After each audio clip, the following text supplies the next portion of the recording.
Agora eu vou falar um pouco da minha trajetória no jiu-jitsu, como eu aprendi jiu-jitsu, como é que foi isso. Na verdade, na minha casa, se comia, se respirava jiu-jitsu. Era o único assunto que tinha dentro de casa, era jiu-jitsu. Quem ganhou de quem é melhor que quem faz isso, todo mundo tem que ver jiu-jitsu, porque todo mundo ali era preparado para quando chegasse aos seus 16 anos, ir para o Rio de Janeiro e começar a ser instrutor ou ser cobaia dentro da academia, porque era o que sustentava a família, era a academia de jiu-jitsu. Então todos nós víamos em Teresópolis, naquela casa, brincando, estudando, se divertindo e aprendendo jiu-jitsu lá tinha ringue, tatame, e quem era o coordenador do sistema do jiu-jitsu, de dar aula de jiu-jitsu, quem era a função de dar aula para ensinar todo mundo jiu-jitsu, era do meu tio Hélio. Ele é que era o head instructor, o cabeça do negócio do sistema do jiu-jitsu. Meu pai já estava praticamente aposentado, não dava aula de jiu-jitsu para a gente. Meu pai é mais a parte filosófica, da maneira que a gente tinha que se comportar na vida, de como se dirigir, mas a aula prática de jiu-jitsu ele não dava mais para ninguém. Eu não peguei a fase que ele era o professor da academia. Quando eu nasci, meu pai já estava morando em Teresópolis, o tio Hélio já era a pessoa que já estava sendo a pessoa que estava dominando e dirigindo o jiu-jitsu naquela época. Então, meu primeiro professor, quem começou a me ensinar jiu-jitsu foi o meu tio Hélio, como a mim e como a todos os meus irmãos, primos, sobrinhos naquela época que viviam lá. Era ele que dizia quem é que tinha que fazer o quê e como ia fazer. Mas os professores principais da academia, os professores que davam aula mesmo, era o Hollis e o Rorion. Então nós todos ali aprendíamos jiu-jitsu com o Hollis e com o Rorion, que era o nosso professor. E o tio Hélio era o cara que chegava, corrigia, dizia que estava certo, que estava errado, como nós devíamos dar aula, como devia se portar, kimono limpo, aquelas coisas todas, aquela rigorosidade, que ele chegava lá e via se estava tudo funcionando bonitinho, ele é que ditava as ordens.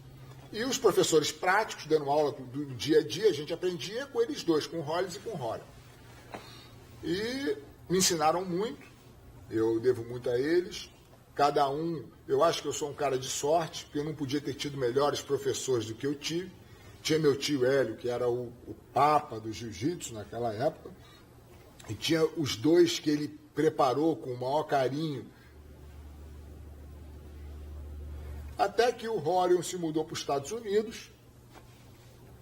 O Hollis saiu da academia do tio Hélio e foi montar sua própria academia em outro bairro.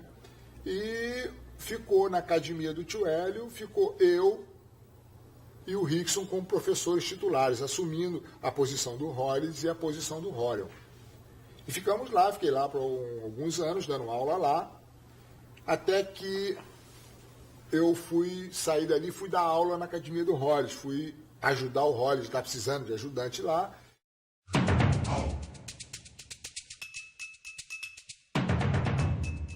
Até que um belo dia,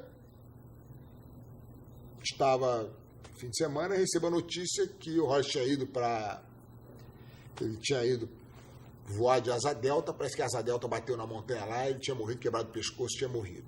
Foi uma coisa repentina, recebi um telefonema, falou, o Hollis, aconteceu um acidente, o Hollis morreu voando de asa delta em Mauá, uma cidade no estado do Rio de Janeiro. Isso foi um choque repentino para todo mundo, porque o Hollis ele era uma pessoa de um carisma muito grande, de uma influência em todos nós. Ele era um líder nato, que na verdade naquela época ele era o cara que estava liderando o jiu-jitsu no Brasil, como ele sendo a pessoa que tinha aquele carisma, aquele respeito de ser um grande líder do jiu-jitsu na época. E de repente ele morre assim aos 30 e poucos anos, e academia com 2 filhos, a academia ficou... Quem ia assumir a academia dele? Aí a mulher dele me chama e fala, pô, Carlinhos, eu queria que você assumisse a academia lá.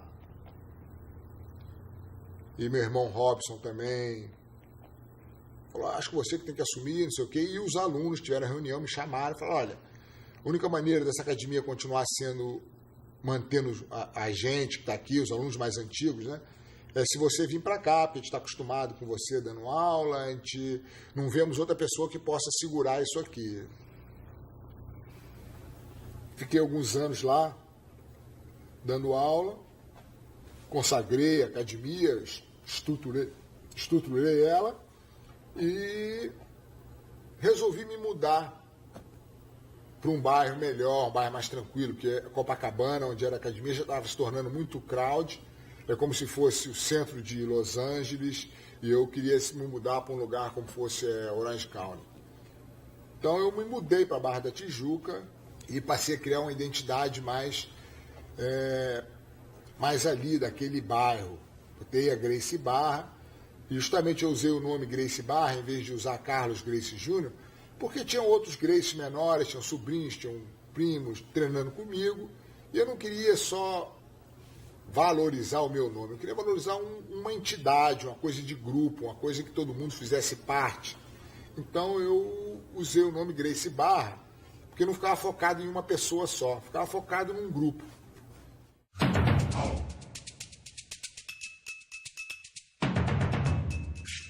E a Gracie Barra foi crescendo, a coisa foi, meus alunos foram se tornando faixa pretas, eu vivia com aqueles alunos ali por 10, 15 anos com aquelas pessoas, os alunos passaram a ser praticamente parte da minha família, porque eu convivia mais com eles do que com a minha própria família.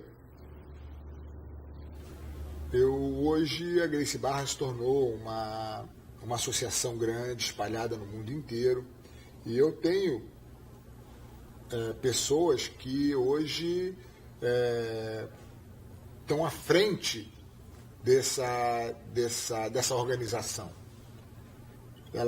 Eu tive que preparar alunos para colocar eles em pontos chaves com o pensamento, com aquilo que eu acreditava, eles poderem tocar o meu trabalho, continuar tocando isso, sem que afetasse a principal mentalidade que eu queria criar dentro da Gracie Barra. Tudo aquilo que meu pai, que aqueles professores antigos, eu peguei um pouco de cada um e que eu construí a minha meta, eu consegui passar para eles, e eles foram os que mais conseguiram se adaptar e mais conseguiram pegar isso a fundo.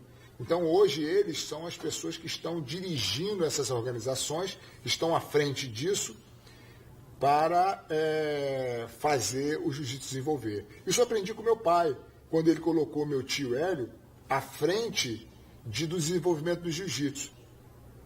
O meu tio Hélio, naquele momento que meu pai falou, Hélio, você de hoje em diante, você vai dirigir o jiu-jitsu, é porque ele viu na personalidade do meu tio que ele era o cara capaz, naquele momento, para montar aquilo. Meu tio era um general, ele era um guerreiro, um general que fez o jiu-jitsu crescer, incutia na cabeça de todo mundo ali, preparou um monte de samurai para poderem enfrentar os desafios que o jiu-jitsu ia ouvindo. E quando a Gracie Barra começou a se expandir, se tornar outras escolas, eu falei, como é que eu não estou lá nas escolas das pessoas? A Gracie Barra hoje se tornou uma coisa mundial. Como é que tem escolas que eu nunca pude visitar? Como é que eu vou poder, como é que aquele professor lá, como é que eu vou poder ter influência sobre ele, como é que eu vou poder mostrar a ele como é que a gente ensina jiu-jitsu aqui, como é que ele vai fazer o que nós estamos fazendo. Então, eu vi o quê? Eu tenho que botar no papel tudo aquilo que eu fazia na minha academia, tudo aquilo que eu faço aqui na minha academia hoje, e preparar pessoas para poderem colocar isso em prática. Então, o que eu vi na Gracie Barra hoje, esses meus alunos que eu preparei e coloquei em pontos chaves, um dos desafios é esse, nós aqui criarmos currículos, criarmos padrões, tudo que a gente faz aqui dentro, e podermos passar para todas essas academias, para elas poderem ter os mesmos benefícios que nós usufruímos aqui. Então, isso é um desafio. Isso é uma coisa que, se fosse pensar nisso há 10 anos atrás, seria impossível, mas hoje nós já estamos conseguindo fazer isso, nós estamos implantando isso e cada vez mais a minha intenção é que a Gracie Barra, que estiver lá do outro lado do mundo, esteja conectada diretamente com essa daqui, a gente esteja sempre em contato, eles estejam seguindo os padrões que nós estamos seguindo aqui, e que um dia, se um aluno daqui sair daqui e chegar lá, ele vai olhar e falar, poxa, está funcionando igualzinho, estava funcionando lá nos Estados Unidos, ou lá no Brasil, ou as outras Gracie Barra que eu fui. Cada vez mais eu vejo que eu escolhi as pessoas certas para esse trabalho, esse desafio, que não é um desafio fácil.